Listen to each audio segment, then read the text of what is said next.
Existe una desambiguación, un término conocido, pues desde escuela nosotros lo hemos conocido como solución, pero bueno, lo correcto es, si es una mezcla homogénea de dos sustancias, pues llamarlo disoluciones, aunque no existe nada malo si ustedes llaman a las disoluciones solución, dado que ya está reconocido por la Real Lengua de la Academia Española, que el término soluciones también hace referencia a una mezcla homogénea de dos o más sustancias.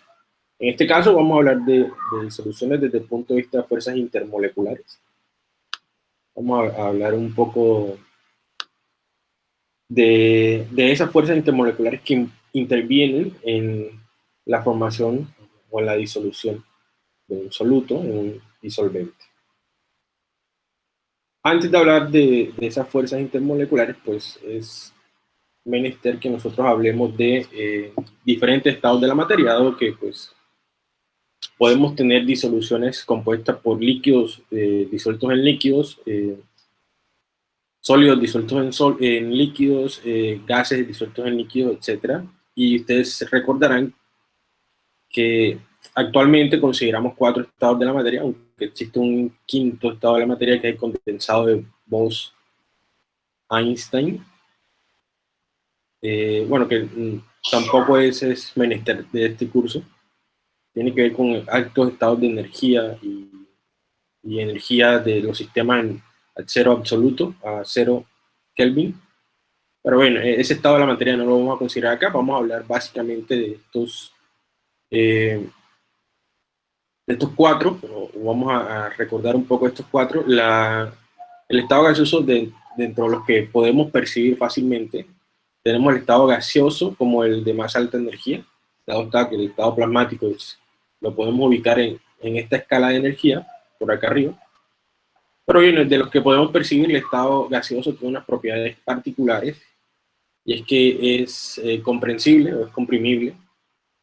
La densidad del estado gaseoso es variable, pues ustedes sabrán que la densidad, la denominamos con la letra griega ρ, está determinada por la masa dividida entre el volumen, y pues como el estado gaseoso, este término es altamente variable, pues tenemos densidad cambiante. Esto de resistencia al flujo lo vamos a considerar un poco más adelante cuando hablemos de viscosidad. Y es un estado disperso. En el estado gaseoso, si ustedes observan el gráfico de acá de la derecha, en el estado gaseoso, aquí tenemos moléculas, en este caso de agua, en el estado gaseoso, eh, tienen mucho más energía que los estados líquidos o sólidos, y hay mayor energía cinética. Las moléculas de agua se mueven aleatoriamente, y genera una dispersión de las moléculas.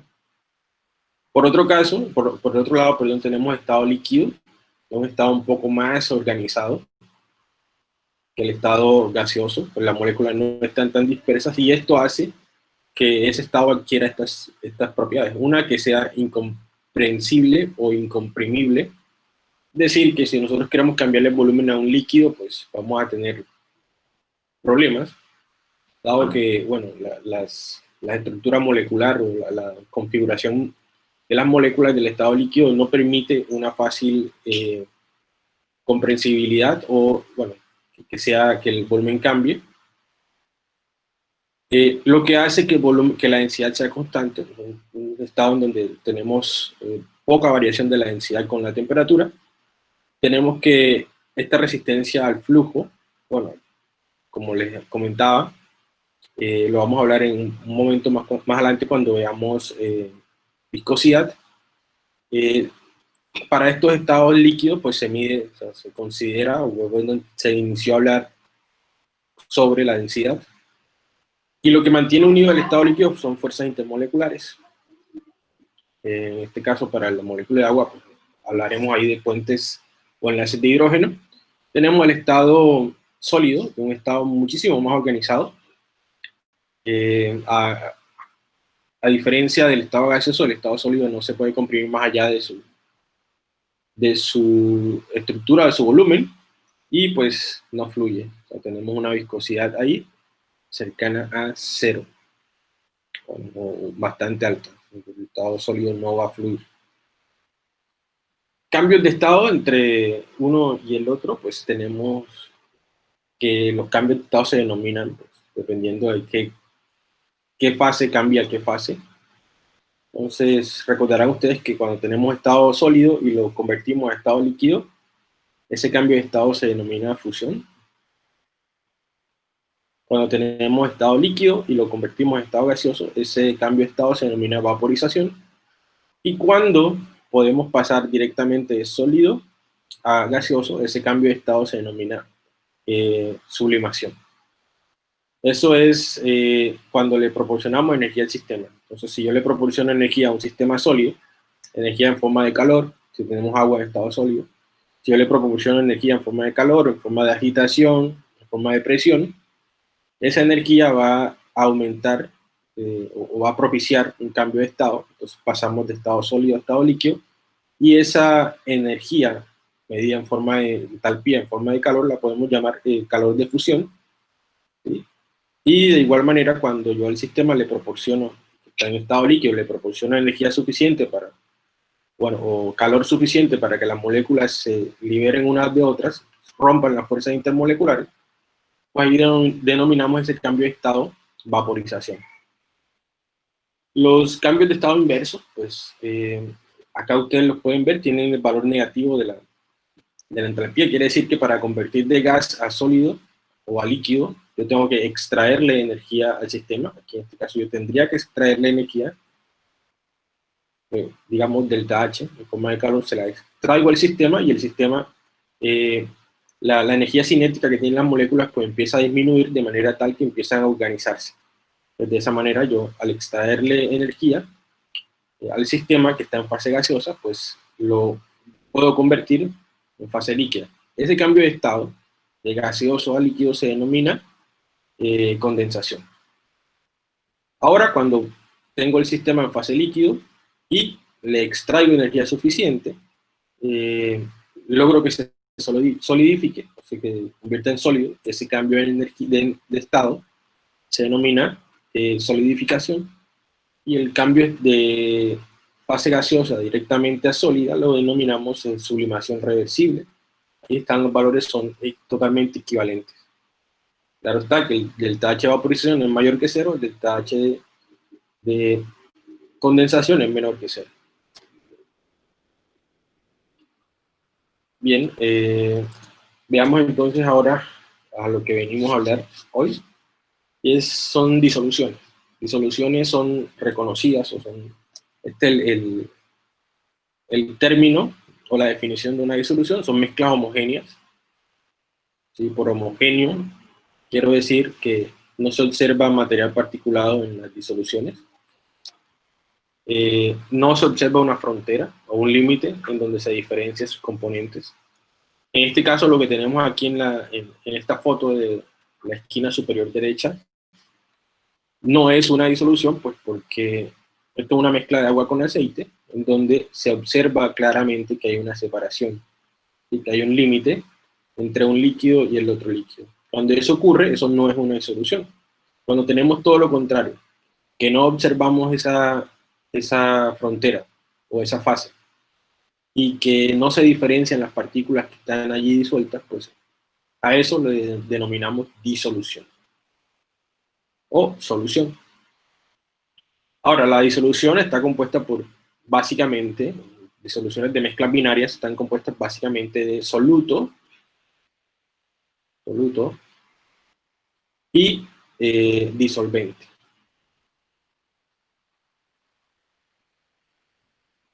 O solvente, como ustedes le quieran llamar también. El solvente más conocido, el que más se emplea para preparar disoluciones en un laboratorio, es el agua. Aunque bueno, existen muchísimos compuestos que pueden actuar como disolvente. En particular, para considerar quién es soluto y quién es disolvente, lo que por generalidades se toma es que el componente más abundante, el que más cantidad tiene, se denomina disolvente, y el que está en menor cantidad, en menor proporción en la disolución, se denomina soluto. Entonces, puede que haya el caso en una mezcla de agua con, digamos, acetona, o digamos etanol, en donde el agua pase de ser soluto perdón, donde el agua pase de ser disolvente a soluto. Si aumentamos la cantidad de etanol suficiente para que rebase el límite o la concentración de soluto. Ahora, de estas mezclas o de estas disoluciones, podemos discutir muchísimas cosas. En realidad, a nosotros nos interesa principalmente hablar de las disoluciones desde el punto de vista del... Bueno, los compuestos tienen ciertas propiedades cuando están en disolución. Una de esas propiedades es la solubilidad.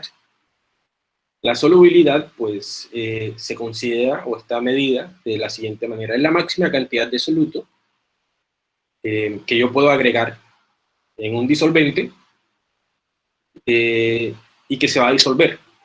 ¿Sí? Que se va a disolver, que ya no, ya no va a aparecer material precipitado. Eso es solubilidad. La solubilidad tiene una propiedad y es que varía con la temperatura. Entonces, bueno, generalmente ocurre que a mayor temperatura, ¿sí? A mayor temperatura, las moléculas de agua que están en las moléculas de disolvente, en este caso ahí tenemos moléculas de agua, a mayor temperatura yo le estoy ingresando energía a mi sistema, estoy propiciando que mis moléculas se muevan de manera rápida, ¿sí? Y eso va a generar mayor interacción con el soluto que yo estoy intentando disolver y va a aumentar la solubilidad. Entonces, por lo general, es el caso que a mayor temperatura, mayor solubilidad. Entonces, no es lo mismo que ustedes disuelvan azúcar en agua que está fría, que está a 6 grados centígrados, que está a 4 grados centígrados, a que disuelvan la misma cantidad de azúcar en agua que está a 70 o a 80 grados centígrados. Entonces, a medida que el soluto, perdón, que el disolvente está a una temperatura mayor, más cantidad de soluto se va a disolver. Por esa razón, por la que se aumentan las interacciones entre el soluto y el solvente. Veamos aquí un ejemplo claro de cómo la temperatura es afectada, perdón, cómo la solubilidad es afectada por la temperatura, y aquí tenemos un soluto que se denomina nitrato de plata, y como les decía, la solubilidad se mide en gramos de soluto que se disuelven en 100 gramos de agua a una temperatura indicada. Entonces, si yo tengo agua a 0 grados centígrados en estado líquido, tengo agua 0.1, la máxima cantidad de nitrato de plata que yo puedo disolver en 100 gramos de agua que están a 0 grados centígrados es 122 gramos de nitrato de plata. Si yo le agrego 123 gramos de nitrato de plata a esta disolución, pues 122 se van a disolver y 1 gramo de nitrato de plata se va a precipitar. Agua a 10 grados centígrados, pues puede disolver una mayor cantidad de nitrato de plata, 167 gramos, y así sucesivamente a medida que yo voy aumentando la temperatura, que se aumenta de manera descendente, la solubilidad del nitrato de plata empieza a aumentar igualmente. Y aquí hay una pregunta, estas preguntas suelen salir en los quizzes o en algún taller, y es ¿cuántos gramos de nitrato de plata se disolverán en 25 gramos de agua o en 8 gramos de agua? Entonces aquí simplemente es establecer un factor de conversión, dado que yo sé, bueno, aquí la temperatura es 10 grados centígrados, entonces yo tendría que ubicar en mi tabla la solubilidad a 10 grados centígrados, entonces yo sé que a 10 grados centígrados se van a disolver 167 gramos de AgNO3 en 100 gramos de agua. Entonces este sería mi factor de conversión, y si yo deseo obtener cuántos gramos se disolverán de nitrato de plata en, digamos, 25 gramos, entonces simplemente multiplico esto por 25 gramos de agua, esto es de agua, cancelamos gramos de agua con gramos de agua, y eso da 167 por 25 entre 100, vemos que podemos disolver en 25 gramos de agua 41,75 gramos de AgNO3. De igual manera podemos resolverlo para 8 gramos de agua, pues va a ser menor cantidad de nitrato de plata que podemos disolver, dado que la cantidad de soluto, pues, de disolvente disminuye. Entonces eso en función de la solubilidad varía con la temperatura. Tenemos una gráfica en donde aquí tenemos la solubilidad en función de los gramos de soluto disueltos en 100 gramos de agua. Y por este lado tenemos la temperatura, que por lo general si estamos considerando el agua, a las temperaturas en las cuales el agua está líquida es 0 y 100 grados centígrados. Entonces, si tenemos, vamos a tener por lo general este tipo de gráficas. Aunque como les mencionaba, esto no es necesariamente de esa forma. Entonces vamos a tener gráficas en donde tenemos que la solubilidad empieza a aumentar a medida que yo aumento la temperatura. Vamos a tener sustancias como por ejemplo el cloruro de sodio, en donde vamos a tener que la solubilidad varía poco con la temperatura, varía muy poco, y vamos a tener sustancias o algunos cloruros de metales de transición, en donde vamos a tener este comportamiento, en donde la solubilidad, por sorprendentemente que parezca, a medida que voy aumentando la temperatura, empieza a disminuir. Aquí tendríamos esta gráfica, por ejemplo, el verde es, voy a regresar a los colores, el verde supongamos que sea clorato de potasio, supongamos que este sea KCl, y el azul es el cloruro de sodio. Vamos a, está el azul, blue, listo, KCl. La solubilidad, perdón, NaCl. La solubilidad del cloruro de sodio pues no varía mucho con respecto a la temperatura. Hoy tenemos que por lo general ahí se mantiene en unos 23 gramos sobre 100 gramos de agua. En cambio que la de cloruro de potasio sí varía considerablemente. ¿Qué pasaría bueno, qué pasaría con la vida en general en el planeta Tierra si la solubilidad del cloruro de sodio fuera igual a la solubilidad del cloruro de potasio? ¿Qué pasaría? ¿Qué creen ustedes que pasaría con la vida en la Tierra?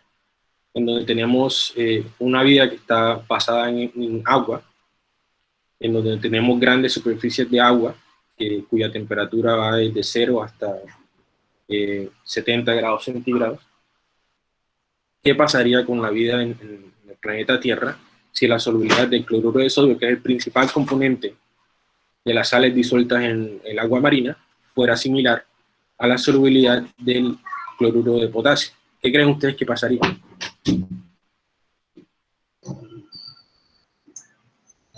Primero, los mares serían diferentes según las latitudes.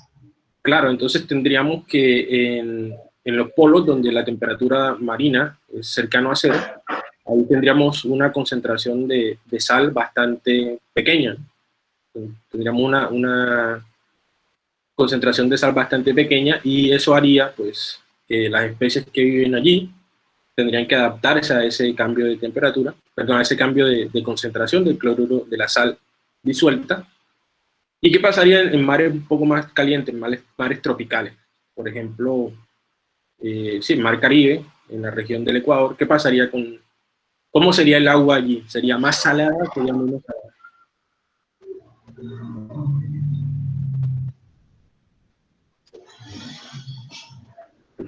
Que esto sea 35 grados más o menos, que es la temperatura. ¿Qué pasaría con el agua? Perdón, ¿qué características tendría el agua salada en el trópico? ¿Sería más salada, menos salada? Más salada. Claro, y es que a medida que aumentamos la temperatura, pues vamos aumentando la cantidad de sal que se puede disolver. Por ende, vamos a tener que la concentración de cloruro de sodio, o sea, tendríamos que la concentración de cloruro de sodio en mares tropicales sería mucho más de la que actualmente es. Entonces tendríamos ambientes mucho más agresivos para los organismos, lo cual hubiese hecho que la vida en el planeta Tierra cambiara significativamente. Veamos unas propiedades de las disoluciones. Bueno, ya esto es hablando de tipos de disoluciones. Este tipo de clasificación, en realidad a mí no, o sea, a mí no me parece bastante relevante, pues porque nosotros como científicos nos interesa conocer las cantidades que están disueltas. Entonces, clasificar una disolución como concentrada o como diluida, en función de cómo se ve, es bastante ambiguo, ¿sí? Ustedes, o en función del color, en función de ciertas propiedades organolépticas, es bastante complicado y complejo clasificar una disolución en disolución concentrada y diluida. Estas dos clasificaciones entre una disolución concentrada y una diluida tienen que ver en la cantidad de soluto que está disuelto, ¿sí? Entonces, se considera que una disolución es diluida cuando la cantidad de soluto es relativamente. Entonces, este término es el que a mí no me llega a cuadrar, el término que diga relativamente, y el término relativamente en disoluciones concentradas, pues tampoco a mí me cuadra mucho, dado que pues relativo depende del ojo del observador, y para alguien esta disolución puede estar diluida y para alguien dice no, esa está concentrada, entonces es bastante ambiguo. Desde ese punto de vista, clasificar las disoluciones como concentrada y diluida es un poco complejo, dado que depende de la relatividad, depende de cómo nosotros observemos la disolución.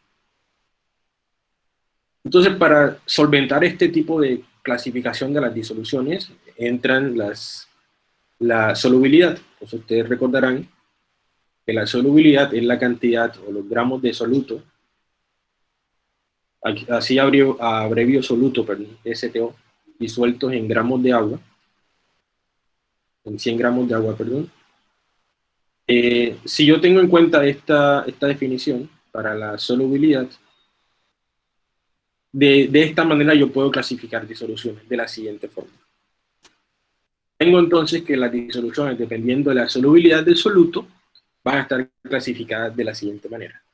Tenemos disoluciones insaturadas, saturadas y sobresaturadas. Este término de sobresaturadas vamos a ver un poco más ahorita. Las disoluciones insaturadas en donde el soluto está, bueno, la cantidad de soluto, los gramos de soluto están por debajo del valor nominal de solubilidad.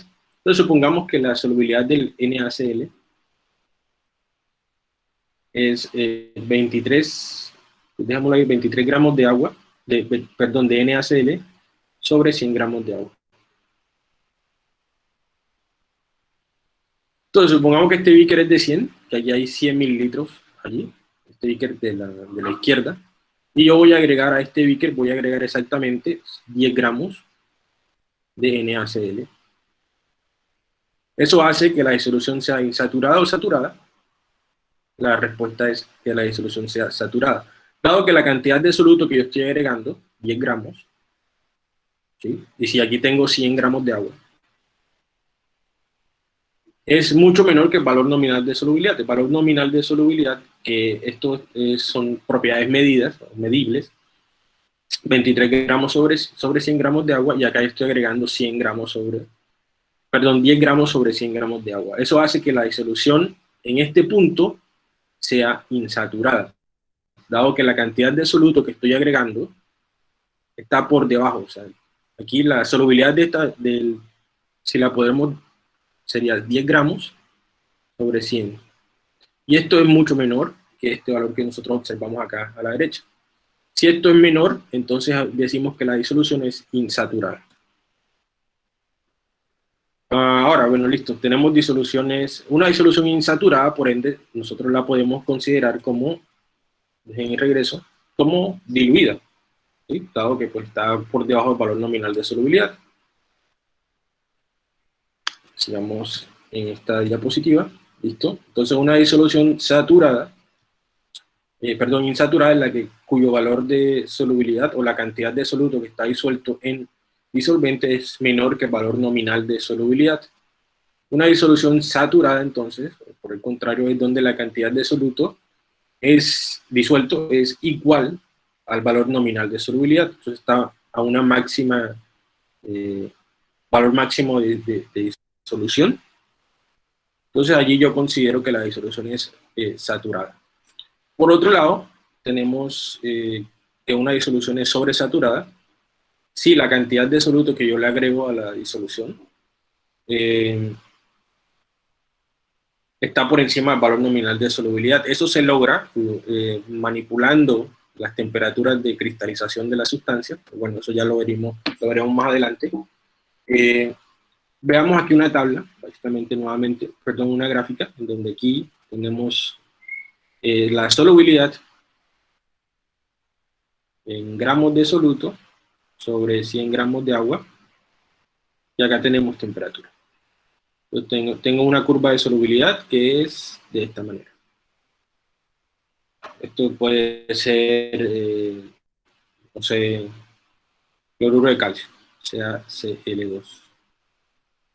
¿Listo? Entonces, si yo deseo determinar si mi solución es insaturada, saturada o sobresaturada, pues yo debería determinar en el laboratorio qué cantidad de soluto está disuelto allí, hacer la respectiva conversión y ubicarlo en esta gráfica. Entonces, por ejemplo, yo estoy realizando esta medición a 50 grados centígrados, y a 50 corresponde este punto allí.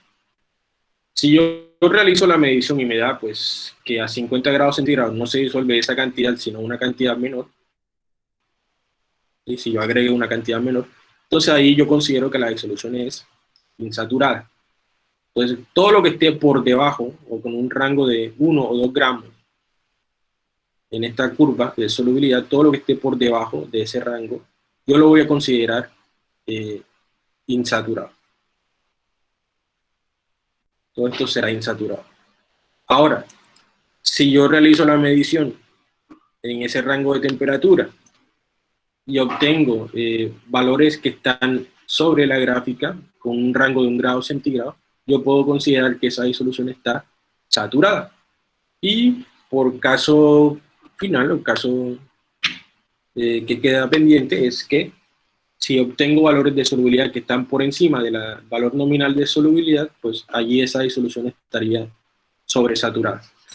El problema con las disoluciones sobresaturadas es que son disoluciones bastante, bueno, en donde vamos a observar precipitación del soluto. En este caso aquí, en esta disolución sobresaturada, esto creo que es un cristal de acetato. Si tenemos una disolución sobresaturada, entonces vamos a observar que el soluto no se disuelve completamente. ¿Sí? No se disuelve completamente. Y vamos a observar precipitado o soluto disperso en la disolución. Las disoluciones saturadas tienen un problema, y es que a veces si yo puedo disminuir la temperatura, pónganse por ejemplo que tenemos una disolución saturada aquí, y yo le bajo la temperatura a la disolución, ¿sí? Obtengo aquí en este otro punto, y es que al bajarle la temperatura, pues la cantidad de soluto que se va a disolver no cambia, por ende la disolución se torna sobresaturada, y las disoluciones sobresaturadas son inestables. Cualquier efecto adverso o que perturbe la disolución sobresaturada, pues va a generar cristalización. En este caso, en esta disolución saturada, si agregamos un gramito más de acetato, o inclusive si le damos un golpe contundente a la disolución, vamos a propiciar que se formen los cristales y aparece la formación de los cristales de acetato. Aquí hay un enlace, vamos a ver si carga, a un video de una disolución saturada. Vamos a dejarlo sin volumen.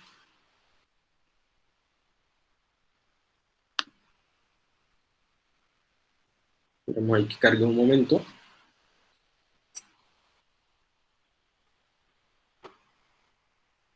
Esto aquí el señor nos está indicando cómo preparar una disolución sobresaturada, perdón, en donde pues básicamente lo que hace es aumentarle la temperatura. Perdón, voy a pausar el video aquí. Él agrega acetato de sodio a 100 gramos de agua y le aumenta la temperatura para que la solubilidad aumente. Entonces va a lograr disolver una mayor cantidad de acetato de sodio a una mayor temperatura que a lo que normalmente se disolvería. Entonces, aquí lo que hace es aumentarle la solubilidad, y luego la siembra vierte, el contenido de la disolución sobresaturada, bueno, que está a una mayor temperatura, en unas cajas de Petri. Lo que hace luego es disminuirle la temperatura, y al disminuirle la temperatura lo que va a hacer es propiciar que se forme una disolución sobresaturada, que son bastante inestables. Entonces ahí se observa que se van empezando la está perturbando, en este momento la va a perturbar, agregándole un poco más de acetato que está cristalizado. Entonces al agregarle un poquito de acetato cristalizado, lo que va a hacer es, va a propiciar que se formen los cristales de acetato de sodio. Bueno, ahí se observa mucho mejor, se están formando los cristales.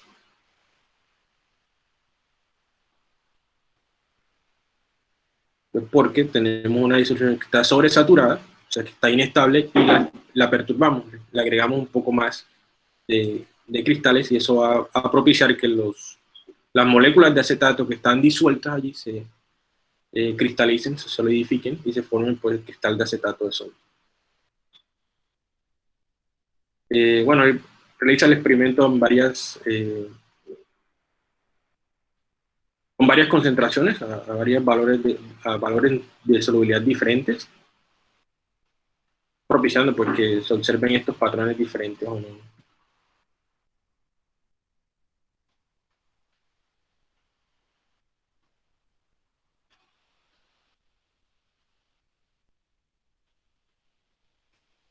Listo, bueno, eso era lo que les quería mostrar allí. Cómo podemos pasar de una disolución sobresaturada a una disolución saturada. Bueno, cómo podemos observar la formación de esos cristales a través de la perturbación de una disolución sobresaturada. Como les decía anteriormente, la solubilidad depende de la temperatura, y aquí tenemos una tabla con valores de solubilidad a diferentes temperaturas, tanto de diferentes solutos en agua. Entonces tenemos hidróxido de bario, sulfato de cesio, tenemos glucosa, cloruro de potasio, cloruro de yodo, nitrato de potasio y cloruro de sodio. Entonces verán ustedes que si ya tomamos esta herramienta que está acá y realizamos diferentes gráficas, bueno, esta herramienta es una herramienta en línea para realizar gráficas, lo mismo que Excel. Básicamente lo que aquí yo tengo que hacer es adicionar datos en una tabla y puedes realizar mi gráfico. Esto es por si en el momento no cuentan con Excel, con Microsoft Excel. Yo lo voy a usar. En general, lo que vamos a tener es que a diferentes temperaturas, pues tenemos que el hidróxido de bario, pues regresemos acá, el hidróxido de bario pues va aumentando su solubilidad de 0 a 0 grados centígrados, se disuelven solamente 2 gramos de hidróxido de bario, y a 100 grados centígrados se disuelven 230 gramos de hidróxido de bario. El sulfato de cesio tiene una tendencia negativa de solubilidad, es decir, que a medida que voy aumentando la temperatura, de 0 se disuelve en 21, a 20 se disuelve en 20, a medida que voy disminuyendo en temperatura, a medida que voy aumentando en temperatura, voy disminuyendo la solubilidad. Esta es una tendencia negativa de solubilidad, y el resto pues tiene tendencias positivas de solubilidad. Y con esto vienen ciertas preguntas inherentes a la gráfica. Aquí la idea es realizar un gráfico de solubilidad. Y tenemos pues determinar si estas disoluciones son saturadas, insaturadas o sobresaturadas. En este caso, si estoy a 35 grados centígrados, aquí no está 35, pero si yo disuelvo 210 gramos de glucosa a 35 grados centígrados en 100 gramos de agua, pues la disolución, ¿qué tipo de disolución será? Entonces veamos, nos ubicamos entre 20 y 40, y allí a 20 se disuelven 204 y a 40 se disuelven 238. Yo creería que siguiendo esa tendencia, 210 gramos de glucosa sería disuelto en 100 gramos de agua a 35 grados centígrados sería una disolución saturada, dado que vamos a tener que la glucosa está allí en el valor nominal de la solubilidad. Por otro lado, tenemos que si intentamos disolver 188 gramos de cloruro de yodo en 100 gramos de agua a 65, entonces aquí, si nos ubicamos en cloruro de yodo, a 60 se disuelven 176, a 80 se disuelven 192. Yo estoy intentando disolver 188 gramos, perdón. Por ende, allí estoy por encima del valor nominal de solubilidad, y esta disolución, la segunda, sería una disolución sobresaturada. Si estoy intentando disolver 8 gramos de sulfato de cesio en 100 gramos de agua a 30 grados centígrados, entonces por aquí yo me ubico en 20 y 30. Si a 20 se disuelven 10 y a 40 se disuelven 6, yo estoy intentando agregar 8, pues ahí la disolución sería saturada. Y de igual manera con el nitrato de potasio, podemos realizar el mismo análisis. Lo que yo quería realizar con la gráfica era para poder extrapolar los datos y poder observar esta información, pero bueno, en estos momentos, con fallas técnicas, no puedo realizar la gráfica. Vamos a intentarlo un momento. Si no funciona, pues ya no funcionará. Entonces tendríamos siguientes datos. 0,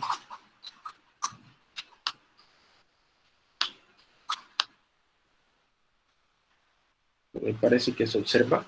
Esta gráfica es del hidróxido de bario. Voy a hacer otra gráfica por acá del sulfato de cesio.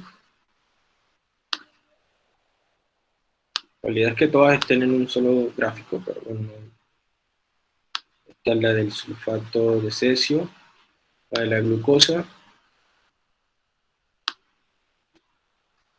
Insertar.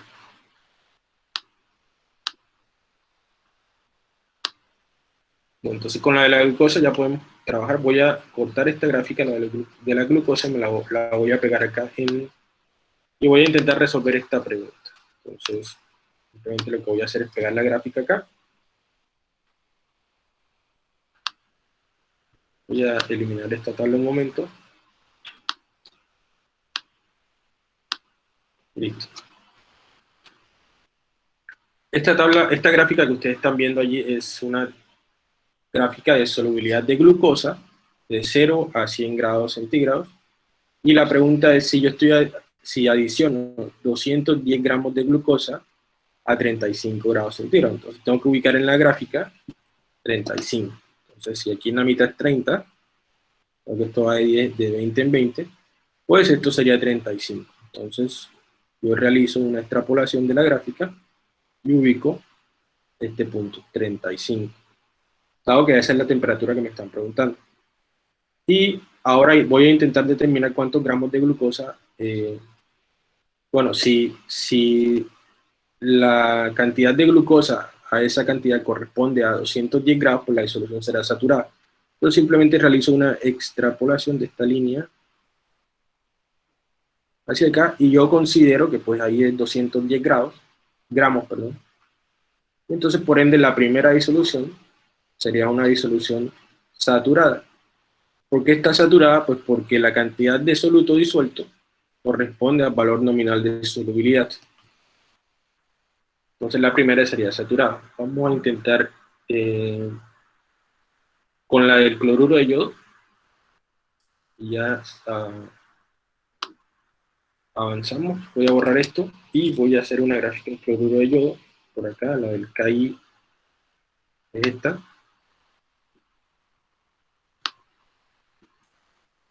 Insertar. Gráfico de línea. Listo. Voy a cortar esta tabla y la voy a pegar acá. Esta es la tabla de solubilidad del cloruro de yodo, y ahora vamos a intentar determinar la segunda pregunta. Voy a colocar esto en negrilla, que esa es la que estamos resolviendo. Y listo, entonces aquí me dicen que el agua está a 65 grados centígrados, entonces yo tendría que ubicar 65 grados centígrados, 65 más o menos, y la mitad de 70. 65 sería por aquí, y pues utilizando la extrapolación me ubico en este punto de la gráfica. La voy a extrapolar hacia la cantidad de cloruro de yodo que se puede disolver. Voy siguiendo la tabla, la gráfica, y me ubico en este punto. Este punto está entre 150 y 200, la mitad sería como 175. En este caso yo estoy intentando disolver 188 gramos. Por ende, 188 gramos estaría por encima del valor nominal de solubilidad, o sea, 188 estaría como por aquí arriba, un poquito debajo de 200, y allí esa disolución sería entonces sobre saturada.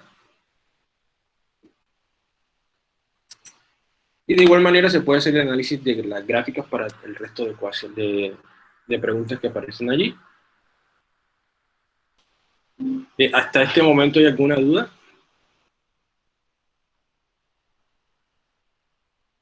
No, profesor, yo no tengo ninguna. Ninguna, profe. Ninguna. Vale, bueno. Listo, pero ya lo que queda no es mucho tampoco, entonces pues avancemos. Ahora, ¿qué mantiene o qué es lo que mantiene unidas las moléculas?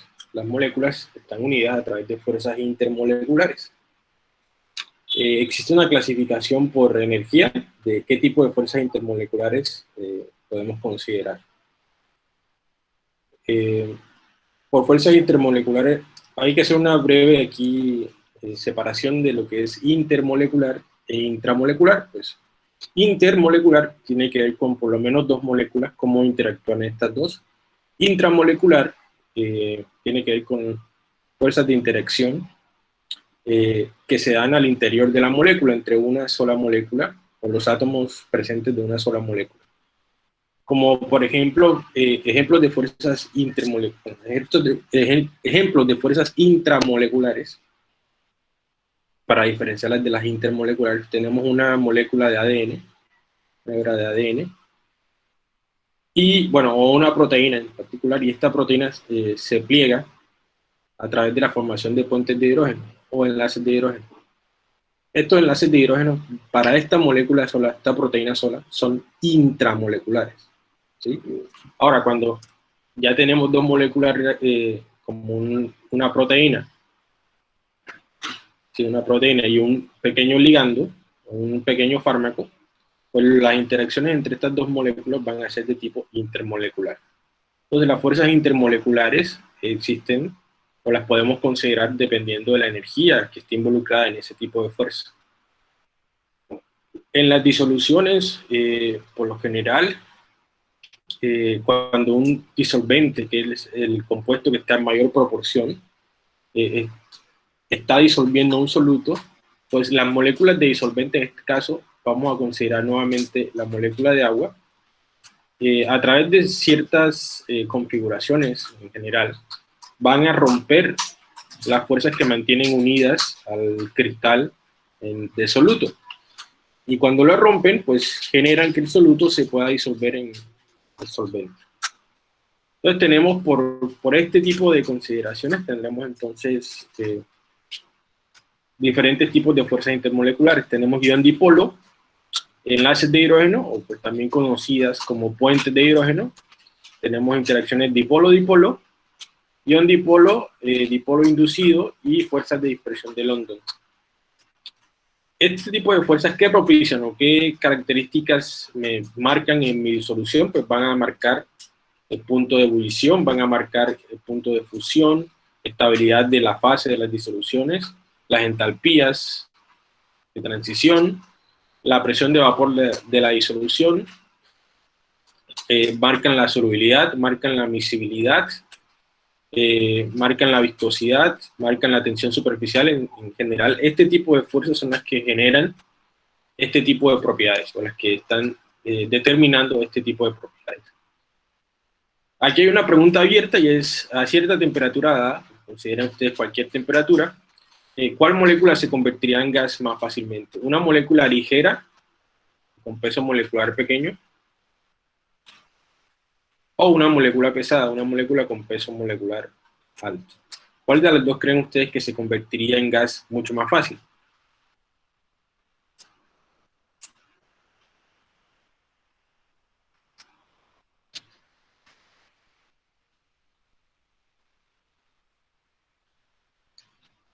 Pues uno creería que una molécula más liviana, más ligera, como por ejemplo la molécula de hidrógeno H2, de H2, que solamente tiene un peso molecular de 2 gramos mol, en comparación con una molécula de nitrógeno, por ejemplo N2, que tiene un peso molecular de 28 gramos mol.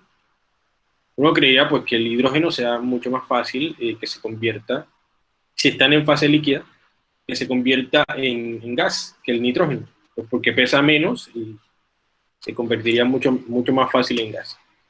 Pero por lo general, eso no depende del peso molecular, sino depende del peso, dado que para las moléculas el peso no aplica.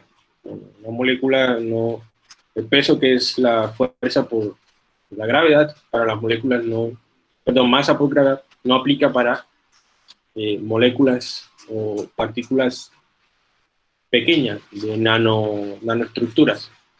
Por ejemplo, veamos aquí que a temperatura ambiente nosotros tenemos que el dióxido de carbono, cuya masa molecular es 44 gramos mol, es un gas.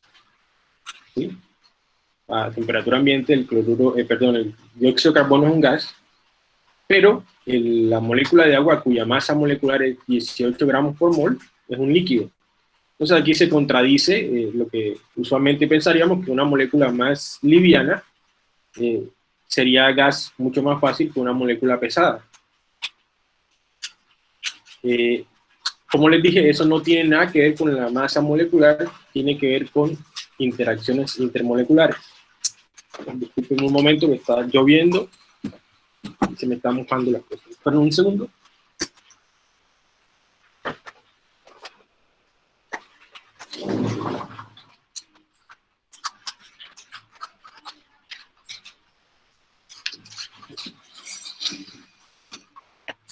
Bien, ahora sí, ese sonido que ustedes escuchan de fondo es la lluvia pegando con la ventana.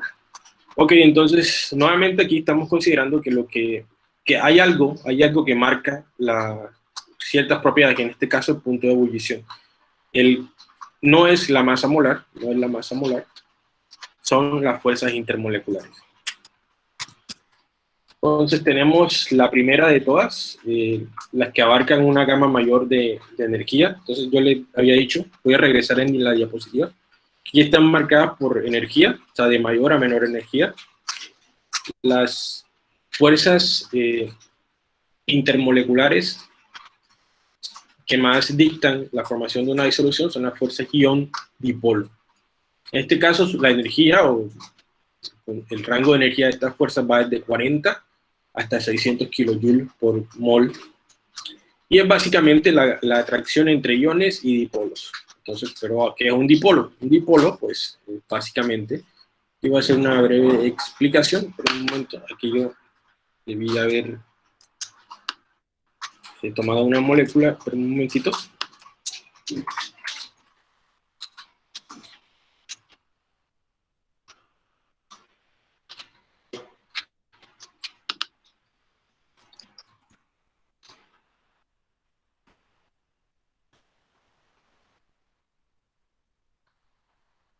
Bien, entonces voy a llamar esta imagen, respetando los derechos de autor, y voy a pegarla por aquí.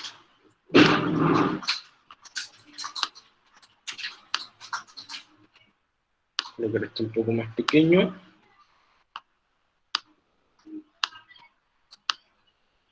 Y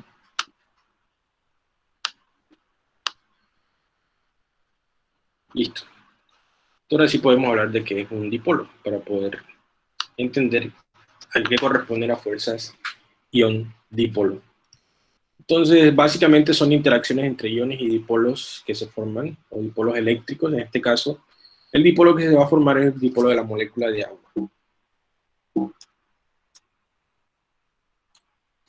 ¿Listo? Entonces, consideramos la estructura molecular por un momento solamente de la molécula de agua. Y la molécula de agua, pues, por configuración electrónica, ustedes sabrán que los enlaces del oxígeno con el hidrógeno son enlaces covalentes, en donde el oxígeno le está compartiendo, se están compartiendo un enlace, un electrón con los hidrógenos para formar un enlace covalente, pero el oxígeno tiene dos pares de electrones libres. Aquí podemos dibujar este par de electrón libre por aquí, este par de electrón libre por acá.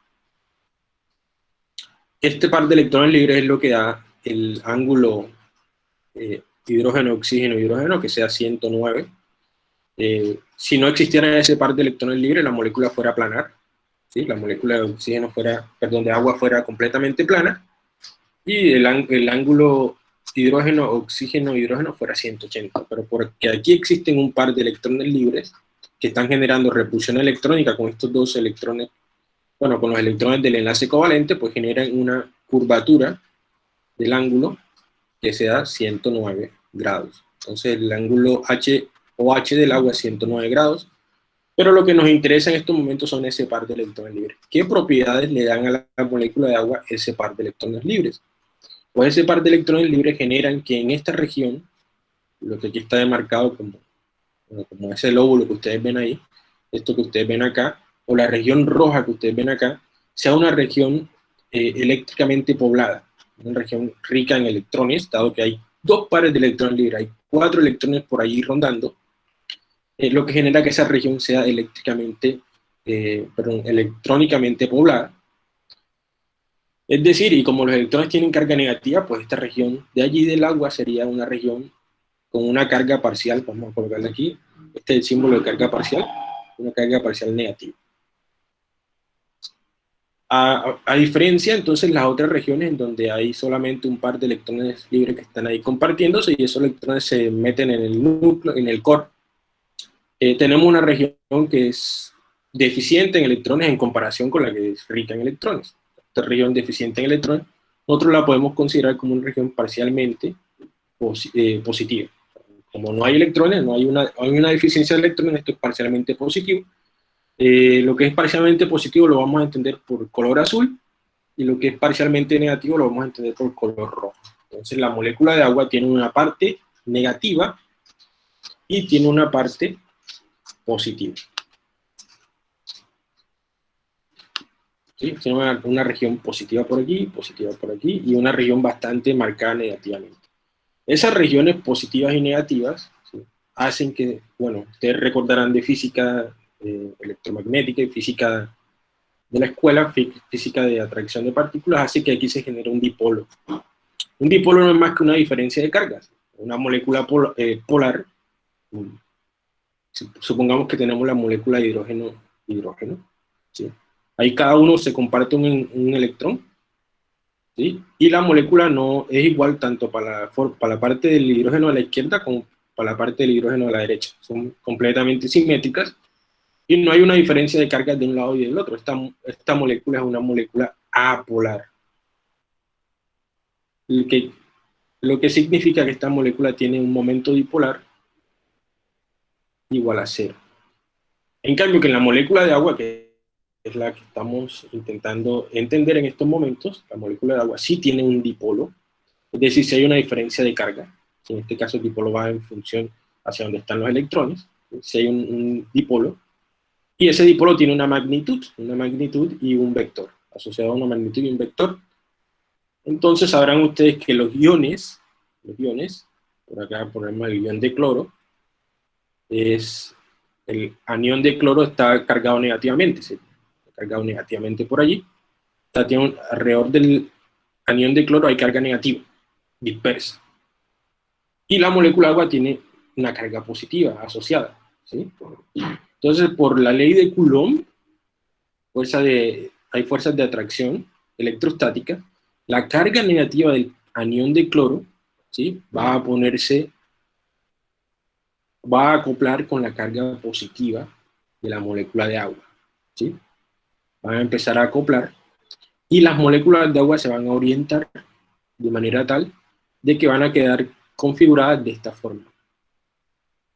¿sí? Las moléculas de agua van a colocarse alrededor de la molécula, del átomo de cloro, del anión de cloro, ¿sí? Y van a formar lo que se denomina una esfera de hidratación.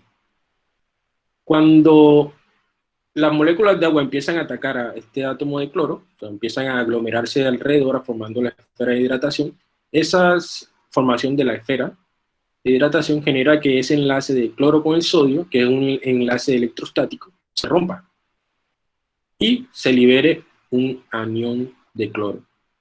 También se va a liberar un catión de sodio. El catión de sodio tiene carga, bueno, aquí tenemos aquí sodio, Na, tiene carga positiva distribuida alrededor de su núcleo, y esa carga positiva pues, va a interaccionar con la región negativa de la molécula de agua a través de la ecuación de Coulomb o fuerzas de interacción de Coulomb, y entonces esa parte negativa de la molécula de agua se va a aglomerar alrededor de la parte positiva del átomo de sodio. Aquí tenemos, miren, el átomo de sodio, y los dipolos del agua están apuntando hacia la molécula de sodio, formándose una esfera de hidratación.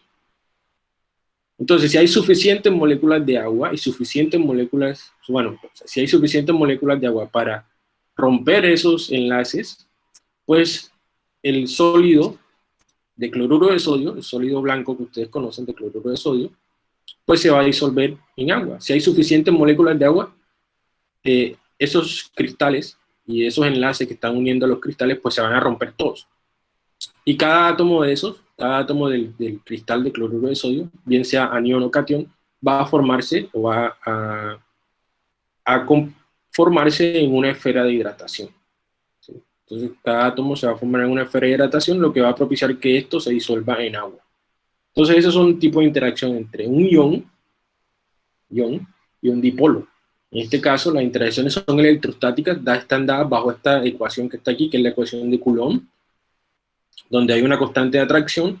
En este caso tenemos la carga del anión o del catión, Q, y tenemos el dipolo de la molécula de agua, mu. Entonces tenemos interacciones, bueno, el dipolo lo podemos entender como una carga parcial. Entonces tenemos interacciones de carga y tenemos interacciones de distancia, lo cual corresponde a una energía, en este caso la energía de interacción de Coulomb, para formar esferas de hidratación y propiciar la disolución, o que los sólidos se disuelvan en agua, por lo menos. Entonces estas son fuerzas de interacción ion. En este caso los iones pueden ser, bueno, cualquier ion en general, dipolo. Entonces aquí tenemos ejemplos de iones, tenemos radios iónicos y tenemos calores de hidratación en kilojulios. Estas son las más importantes en la formación de disoluciones de solutos iónicos.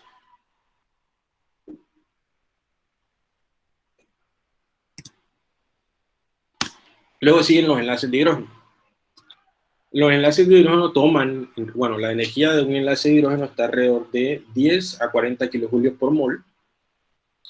Y en esta formación de interacciones intermoleculares participan átomos átomos que se conocen como especies donadoras de puentes de hidrógeno o de enlaces de hidrógeno, DH también se les conoce, y participan especies aceptoras de puentes de hidrógeno. En este caso, por ejemplo, aquí tenemos una molécula de, la voy a separar aquí, la voy a diferenciar de la otra. Esta molécula es de etanol. Esto que ustedes ven ahí que yo encerré es la molécula de etanol. Y lo que voy a encerrar en otro color va a ser la moléculas de agua. Entonces aquí tenemos una molécula de agua. Tenemos otra molécula de agua. Acá tenemos otra molécula de agua. Listo, entonces aquí se están formando los enlaces que ustedes ven en verde, se denominan enlaces de hidrógeno. Y son simplemente interacciones con fuerzas de atracción electrostática, son bastante débiles en comparación con las ion dipolo, y se forman entre átomos de hidrógeno, de especies donadoras de hidrógeno, y átomos electronegativos, que son especies aceptoras de hidrógeno. En este caso, por ejemplo, la molécula de agua o cualquier molécula que tenga el grupo hidroxilo, el grupo OH, ¿sí?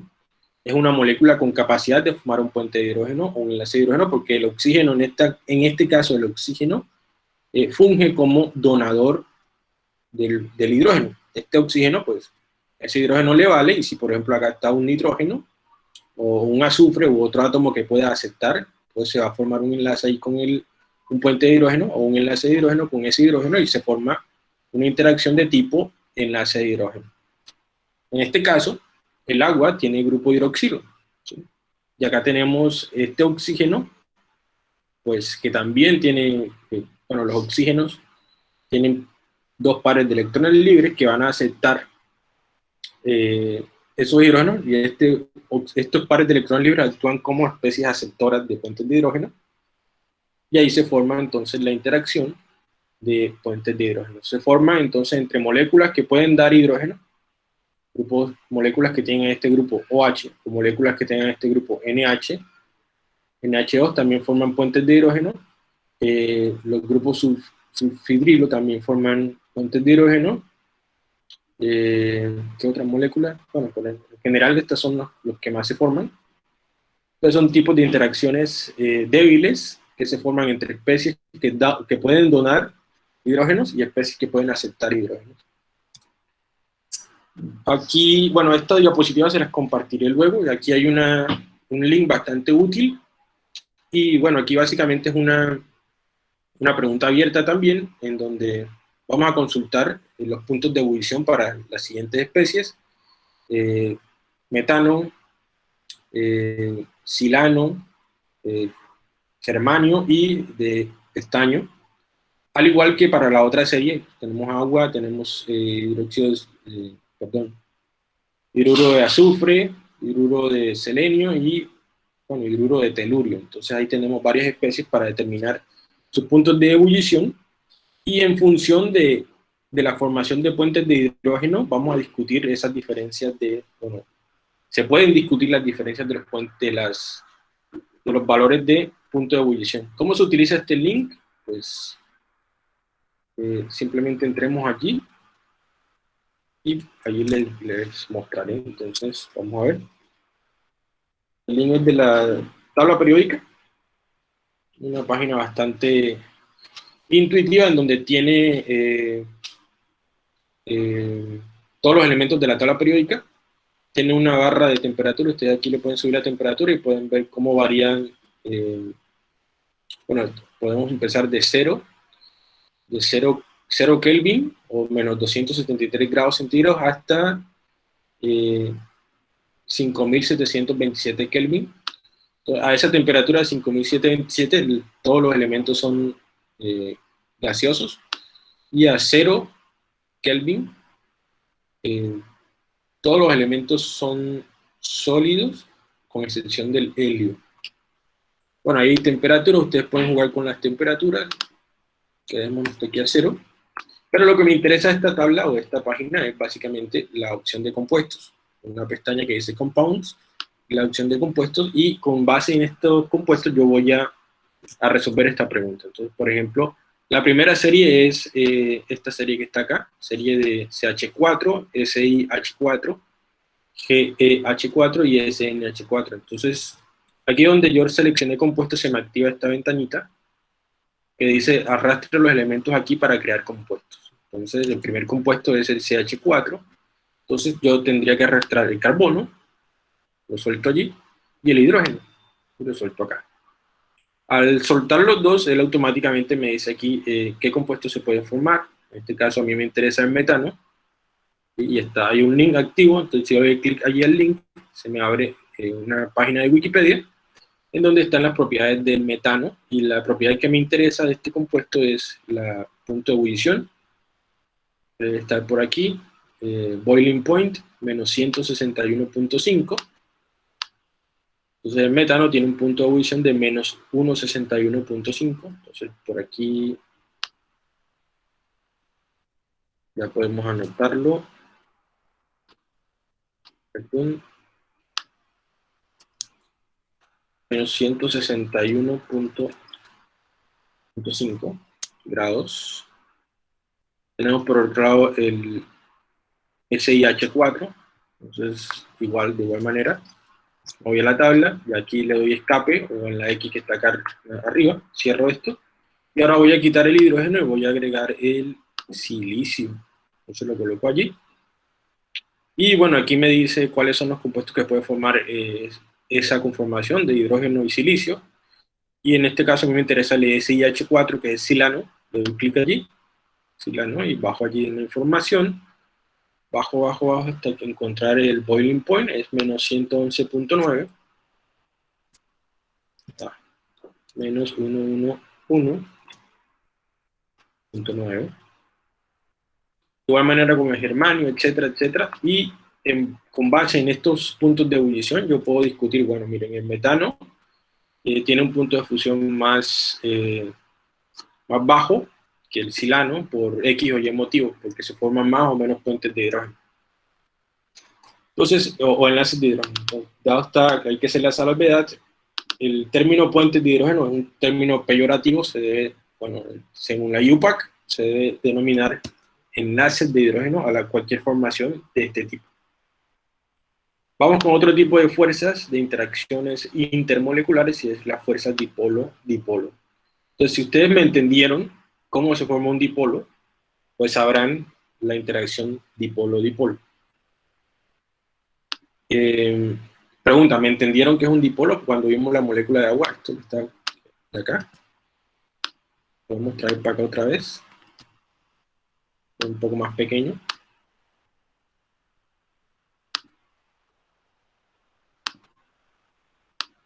Trajemos esto acá. Y está nuevamente el dipolo. Si me entendieron qué es un dipolo, ¿sí me entendieron? Es la pregunta.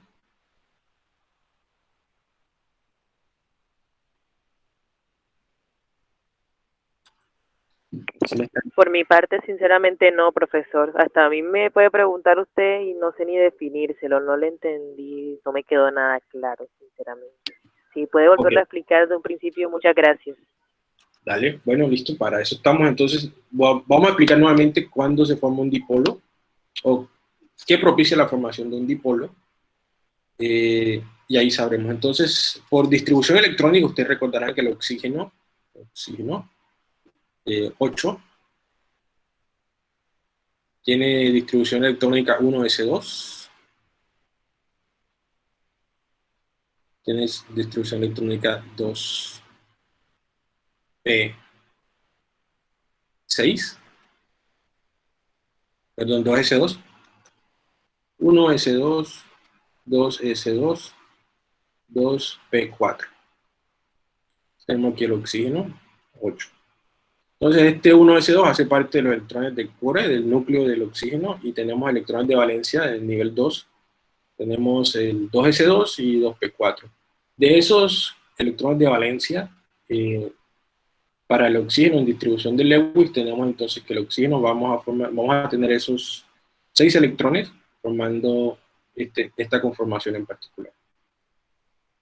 ¿Sí? Tenemos 2 electrones que se agrupan allí en hibridación. Entonces tenemos, este es un par de electrón libre, y este es otro par de electrón libre, y tenemos 2 electrones para formar enlace. En este caso, la molécula de agua forma un enlace con este hidrógeno, con este otro hidrógeno que también tiene un electrón libre cada uno, y forman un enlace covalente. Entonces de esa forma se forma la molécula de agua, que tiene 2 pares de electrones libres. Esos 2 pares de electrones libres se ubican en esta región que estoy marcando aquí, se ubican en esa región, o en este lóbulo que se pueden ver acá, o en esta región negativa o roja que ustedes ven ahí. La región roja entonces indica acumulación de electrones. Los electrones tienen carga negativa. Esa carga negativa se va a empezar a distribuir en esa región. Entonces esta región de aquí, como los electrones son la mecánica cuántica, no pueden ser localizados por el principio de incertidumbre de Heisenberg, los electrones están distribuidos, ¿sí? Hay una distribución de electrones por aquí. En ningún momento podemos localizarlo, pero hay una nube que dice que allí, en esa nube, hay por lo menos 4 electrones, que son los 2 pares de electrones libres. Tenemos un par y otro par. Esos 4 electrones libres están deslocalizados en esa región, generando una concentración de electrones. generando una concentración de carga negativa. Esto que está aquí es cargado negativamente, por eso que está ahí indicado de rojo. Por el otro lado, a diferencia de esa región, existe una región positiva, una región que, a diferencia de la región roja, tiene menos electrones que la parte superior. Y bueno, y podemos considerar que sería una región positiva. Una región aquí positiva. Cuando en una molécula existe una región negativa y una región positiva, se forma lo que se denomina dipolo. Y cuando en una molécula tenemos una región negativa y una positiva, se forma un dipolo. El dipolo, que es simplemente un vector que apunta en la dirección de concentración de los electrones, el dipolo, se puede medir, y permítanme ir regreso un momento, se puede medir de la siguiente manera. La intensidad o la concentración de los electrones por ese vector. O sea, el dipolo se representa por la letra griega mu,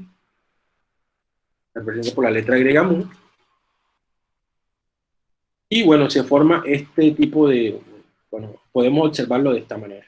Entonces tenemos una molécula en donde hay una concentración de negativa de electrones aquí y una concentración positiva de electrones aquí. Aquí es negativo, aquí es positivo. Aquí es negativo, aquí es positivo.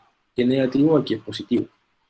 Entonces tenemos una molécula que en teoría tiene una parte negativa y una parte positiva.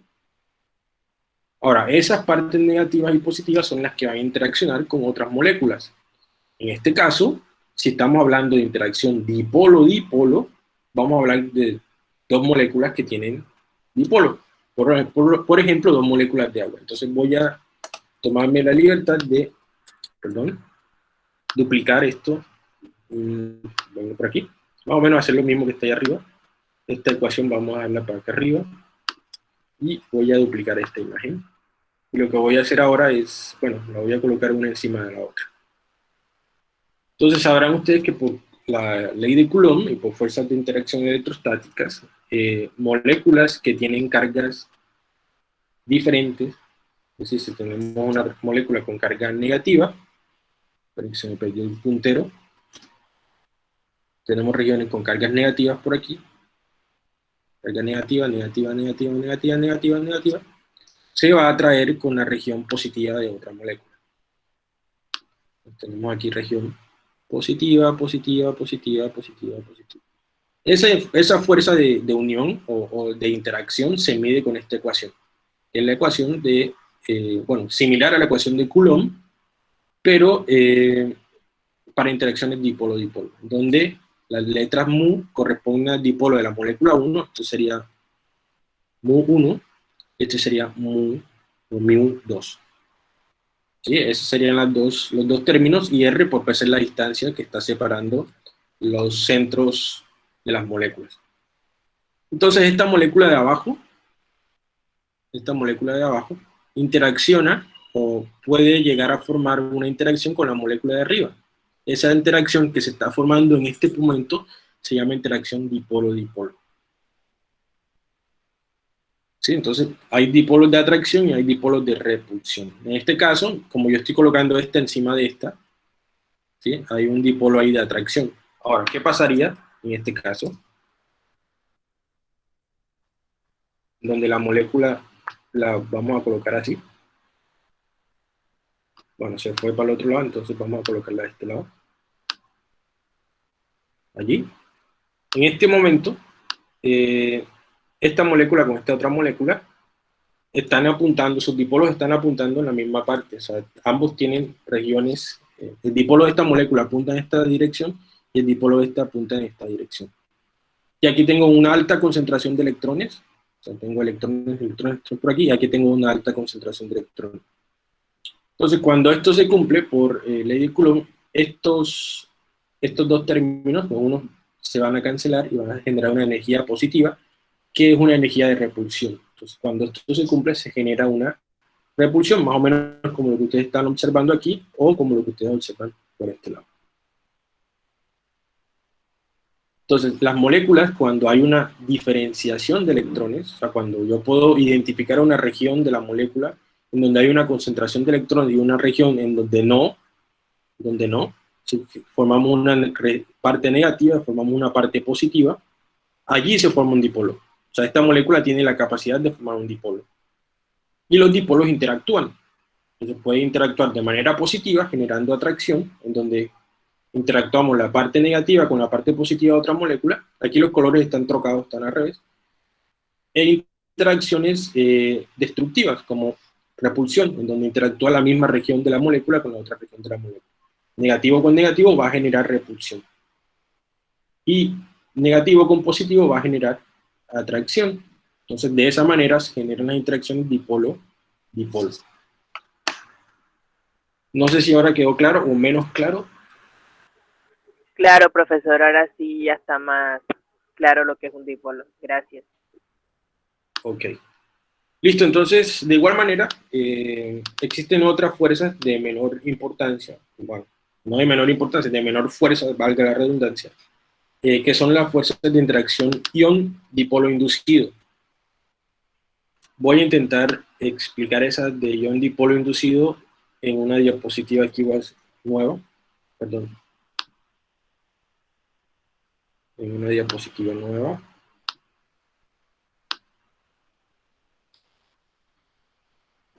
Y bueno, vamos a tomar aquí un ejemplo, la molécula, podemos tomar una molécula neutra. Recuerden que estas interacciones se llaman fuerza de interacción ion-dipolo inducido. Vamos a explicar primeramente estas ion-dipolo inducido.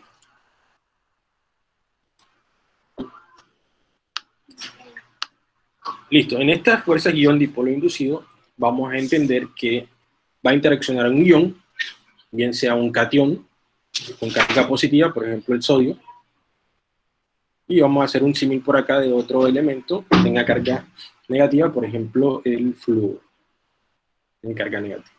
Estos dos son iones y tienen en realidad el sodio tiene una baja concentración de electrones, o sea, alrededor del sodio va a haber una carga parcial positiva, y el flúor alrededor va a tener una alta concentración de electrones, va a tener una carga parcial negativa, flúor alrededor.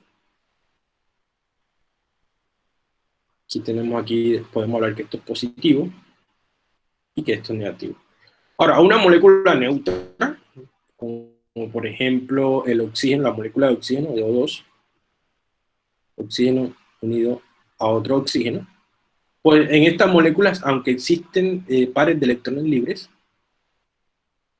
aquí, estos dos oxígenos tienen pares de electrones libres, se van a cancelar los dipolos. ¿Por qué? Porque para esta molécula el dipolo va a apuntar para este lado y para esta otra molécula el dipolo va a apuntar para este mismo lado, y esos dos dipolos se anulan. Es decir, esta molécula de oxígeno no va a tener un área en donde podamos identificar en este lado está mayor concentrado, en este lado va a estar menor concentrado. Para explicarlo mejor, vamos a usar otro ejemplo, que el oxígeno ahí no. Por ejemplo, aquí tenemos nuevamente sodio positivo y el flúor negativo. Entonces vamos a intentar interaccionar con la molécula de hidrógeno, ¿sí? Que se entendería que es una molécula que no tiene dipolo, o sea, una molécula que no es neutra, no tiene una clara diferenciación de una región positiva o negativa, y esto es una molécula sin dipolo. Sin dipolo. ¿Sí? Pero ahora estos señores que están acá, tanto el sodio como el flúor, tienen la capacidad de influenciar a esta molécula, tienen la capacidad de influenciarla, de inducirla a que forme un dipolo. Es decir, si la molécula de hidrógeno, pues voy a interaccionarla acá, por ejemplo HH, empieza a interaccionar con el flúor, pues esta alta concentración de electrones del flúor alrededor va a hacer que la molécula, pues, unos electrones se vayan hacia este lado, y aquí haya deficiencia de electrones. Y al formarse esto, se forma un dipolo, y este dipolo sí es capaz de interaccionar con un ion. Entonces el flúor en este caso indujo un dipolo, por eso es que se denomina fuerza ion-dipolo inducido. En este caso, en el caso contrario, por ejemplo el sodio, que es positivo, tiene una región positiva alrededor, va a hacer que esta molécula de hidrógeno pues sea seducida por eso, región positiva, y genere una región de la molécula cargada negativamente, y una región de la molécula cargada positivamente. Así que el sodio indujo un dipolo a una molécula apolar, y se forma una interacción sodio con esta molécula de hidrógeno. De igual manera acá con el flúor. Y esas son las interacciones ion-dipolo.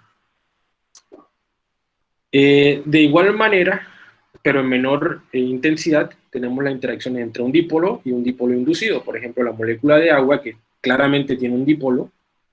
Tenemos aquí el oxígeno, hidrógeno, hidrógeno, con la molécula de la misma, la molécula de HH.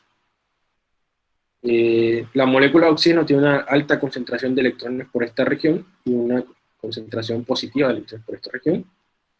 Como aquí hay una región negativa, esto va a inducir a la molécula de H a que se forme una región positiva, capaz de seducirlo y generar interacción. Entonces, si se forma una región positiva por este lado, se debe formar una región negativa por este lado. De esa forma se denominan las interacciones dipolo inducido. Y por último, existen las fuerzas de dispersión de London. Se denominan también dipolos instantáneos, y es que, por ejemplo, por lo menos una molécula neutra, o una molécula polar, como por ejemplo la molécula de N2, nitrógeno, en algún momento va a interaccionar. Bueno, aquí tenemos el átomo de nitrógeno y tenemos el otro átomo de nitrógeno, están unidos allí, y aquí tenemos la nube electrónica de uno y tenemos la nube electrónica del otro, que se anulan. Esta molécula no tiene dipolo. Entonces, las fuerzas de dispersión de London lo que miden es que en algún instante, como los electrones son deslocalizados, hay electrones moviéndose por todas partes, en algún instante, en algún momento, la cantidad de electrones se va, por ejemplo, o sea, imagínense esto como dos globos unidos uno con el otro, y que en algún instante este globo de la izquierda se va a espichar un poquito, y si ese globo de la izquierda se espicha un poquito, va a generar que el globo de la derecha se infle un poco más, ¿sí? En algún instante, porque los electrones se mueven en función de la probabilidad, puede que exista una probabilidad de que esta distribución sea de esta manera, y en ese instante, aquí hay una deficiencia de electrones, se forma una región positiva, y en ese instante aquí se forma una región negativa. Eso es un dipolo instantáneo, dipolo que se forma así de manera instantánea. Eso genera una inducción de dipolo sobre otra molécula de nitrógeno y puede generar un compuesto que se conoce como nitrógeno líquido, el N2. El nitrógeno líquido, pues uno entendería que sería un gas, pero por fuerzas de dispersión de London se forman en forma líquida. O sea, interacciona una molécula de nitrógeno con otra para formar un compuesto líquido. Voy a mostrarles un momento. Yo por aquí tengo material de apoyo, notas de clase que esto en algún momento se las voy a compartir también. Por aquí.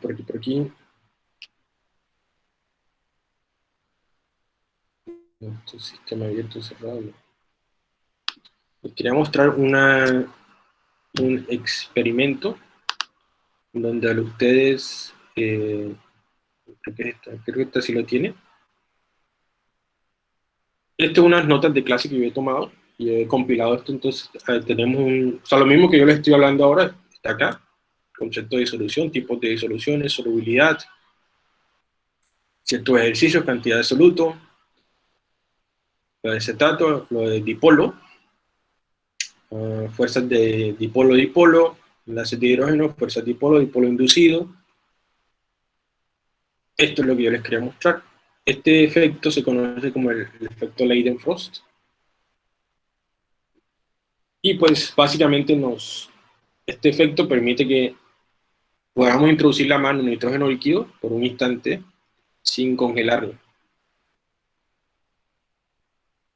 Dado que, bueno, el nitrógeno líquido es una molécula que está formada, bueno, es un compuesto que está formado por moléculas de nitrógeno que utilizan fuerzas de dispersión de London para unirse unas con otras.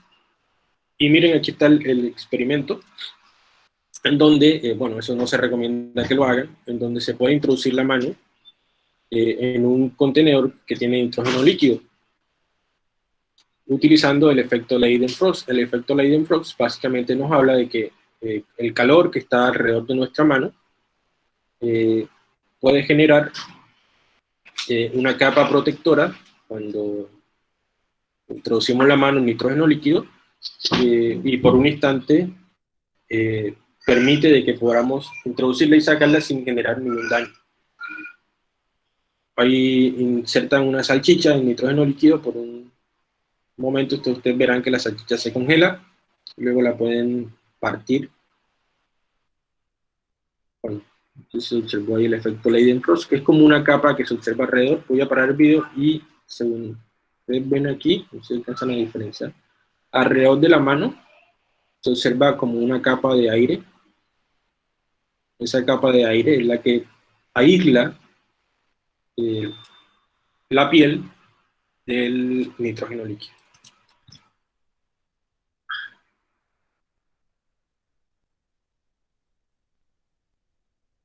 De igual manera, el efecto Leidenfrost se puede observar. Aquí que están calentando un metal y lo vamos a introducir en agua. Igual el calor que está alrededor del metal hace que se genere una capa protectora y el metal no se moje. No hay interacción entre el metal y el agua. Hasta que queda rojo vivo.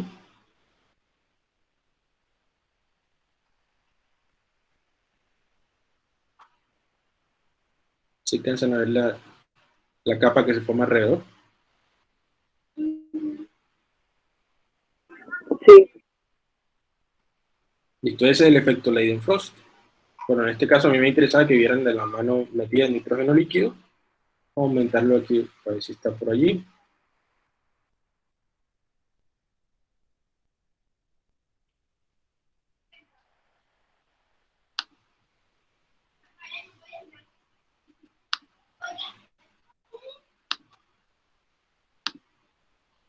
No sé si lo hacen al final, creo. Bueno, ahí va. Ahí el químico sin escrúpulos va a meter la mano y la saca y no se afecta. O sea, la mano no se le ve afectada. O sea, esto por un instante, ¿no? Y ustedes ven que se va a formar la capa protectora del efecto Leidenfrost alrededor de la mano.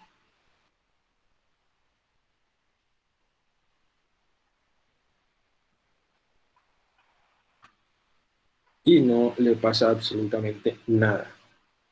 Bueno, esto es netamente hecho por profesionales, así que no lo intenten en casa. Y bueno, luego les voy a compartir este documento, este texto también, que son las notas de la clase. Y ustedes, si quieren, pueden ir adelantando lo que vamos a ver en próximas ocasiones. Entonces vamos a regresar acá a la diapositiva y listo, aquí son este tipo de interacciones. Veamos entonces qué propiedades pueden tener las disoluciones acuosas. Ya que se me está acabando el tiempo, bueno, son dos propiedades en general, bastante, bueno, que dictan las disoluciones acuosas. Una es la tensión superficial. Es básicamente una diferencia entre las fuerzas que actúan entre las moléculas. Cuando las moléculas están dentro de la disolución, adentro, hay fuerzas que actúan en todas las direcciones, anulando las fuerzas de interacción entre ellas. Pero las moléculas que están en la superficie no tienen una fuerza hacia abajo, o sea, no tienen una fuerza que las esté presionando hacia abajo, lo que aumenta las fuerzas de interacción entre las moléculas de la superficie. Esto hace que la superficie se genere una especie de película protectora de moléculas que están en la superficie, generando una propiedad que se denomina la tensión superficial. Entonces, la tensión superficial es gracias a que las moléculas que están en la superficie no están interactuando con moléculas encima que las están presionando hacia abajo. Entonces, estas fuerzas de tensión superficial son aprovechadas, en otros casos, por insectos, en los cuales su peso es distribuido de manera uniforme sobre la superficie del agua, generando porque no se hunda. Esta tensión superficial varía con la temperatura y adicional a eso varía con la adición o no de soluto. Se mide en dinas por centímetros. Vamos a ver ahora la capilaridad, que básicamente pues, una fuerza de ascensión, dado que el vidrio de ciertos contenedores, por ejemplo un vidrio capilar, un tubo de ensayo o una pipeta, el vidrio está compuesto de un material que se denomina óxido de silicio, de SiO2. El óxido de silicio pues tiene la capacidad, pues tiene oxígeno, y el oxígeno tiene la capacidad de formar puentes de hidrógeno con el agua. Y al formar puentes de hidrógeno va a haber una atracción entre el sólido y el líquido. Esa atracción hace que se genere, bueno, y además el líquido por fuerza de atracción gravitacional se iría hacia abajo, pero hay una fuerza que hace que el líquido se pegue a las paredes. Esa fuerza que hace que el líquido se pegue a las paredes y supere la fuerza de atracción gravitacional hace que se genere una curvatura. Y esa curvatura, pues nosotros la podemos observar cuando estamos midiendo el menisco, cuando estamos midiendo líquidos. Y bueno, ese menisco tiene que ver con la capilaridad. Y es la fuerza de atracción del líquido con las paredes del contenedor. En este caso, las paredes que están compuestas de dióxido de silicio hacen que se forme esa curvatura, o hace que el líquido se eleve sobre el límite. Entonces ustedes sabrán que si en el laboratorio están midiendo un líquido, ustedes no van a medir aquí está incorrecto la medida tiene que ser en donde la curvatura del menisco se toque con una raya o con un eje de referencia. Aquí está errado, pues porque lo que subió aquí es capilaridad, dado que el líquido tiene fuerza de atracción con las paredes. Entonces, sí, cuando miden el menisco tienen que medirlo allí, no pueden medirlo aquí. Entonces, por lo menos si esto es 5 centímetros cúbicos, 5 mililitros, y este es 3 mililitros, ustedes no van a reportar 5, sino 3. Hablemos ahora de viscosidad, ya para culminar.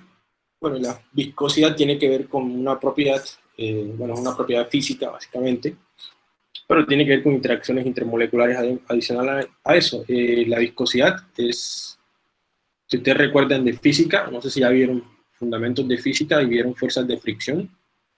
Cuando intento mover un sólido o un líquido sobre una dirección, existe una fuerza que me lo contrarresta. Esta fuerza se conoce como fuerza de fricción, que tiene que ver con el coeficiente de fricción y la magnitud de la fuerza. Ese coeficiente de fricción está relacionado con la viscosidad. Entonces, entre mayor sea la fuerza que me impide mover el líquido o el sólido, mayor va a ser la viscosidad. Existen diferentes unidades y medidas de la viscosidad, diferentes características de la viscosidad. Tenemos que la viscosidad se mide con esta letra griega mu, que es similar a la de momento dipolar, pero esta hace referencia a viscosidad. La viscosidad se mide en newton por segundo sobre metro cuadrado. Eso lo podemos pasar a Pascal, Pascal por segundo, y bueno, 0,1 Pascal por segundo equivale a un Poise, y ya para usarlo de manera más práctica, se pasa a centipoise. Entonces, centipoise es una medida de la viscosidad. Existen diferentes tipos de fluidos, esto en mecánica de fluidos, si en algún momento ven fisicoquímica aplicada de mecánica de fluidos. Existen fluidos newtonianos que son, bueno, básicamente esto, tenemos un sólido, un líquido, perdón, que se está moviendo en esta dirección.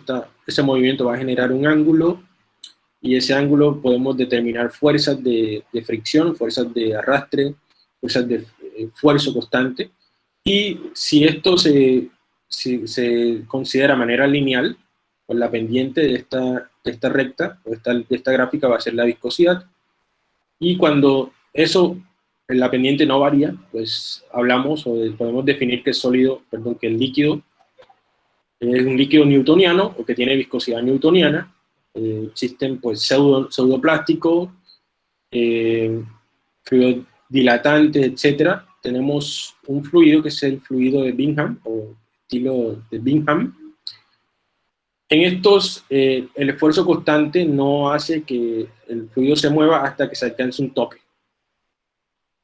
Un ejemplo de un fluido de Bingham es la pasta dental. La pasta dental, si ustedes la colocan boca abajo, pues no va a fluir, o la colocan de manera lateral, no va a fluir hasta que ustedes aplican una fuerza que supera esta fuerza cortante y hace que el líquido, o bueno, la pasta dental empiece a moverse de esta manera. Entonces, los sólidos de Bingham requieren que se alcance un esfuerzo constante particular para poder generar movimiento, viscosidad. ¿Qué más les puedo decir por aquí? Bueno, en líquidos, esto es una pregunta que les voy a dejar abierta. En líquidos la viscosidad disminuye con la temperatura y en gases la viscosidad aumenta con la temperatura. La pregunta que les voy a dejar abierta es ¿por qué?